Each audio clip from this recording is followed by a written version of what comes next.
Hey guys, welcome to this quick tutorial where we'll explain how you can convert numbers into words in Microsoft Excel. So let's get started.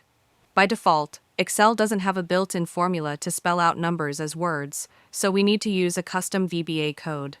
Here's how to set it up.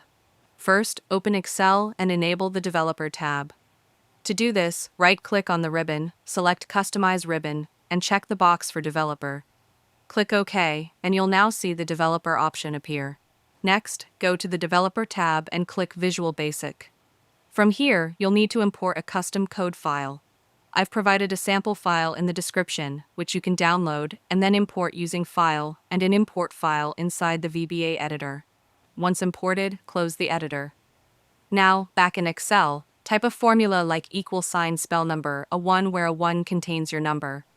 Press Enter, and Excel will instantly convert that number into words. You can repeat this for multiple cells, and it will work just as easily perfect for invoices, receipts, or financial reports. And that's it. If you found this video helpful, consider giving it a like and subscribe.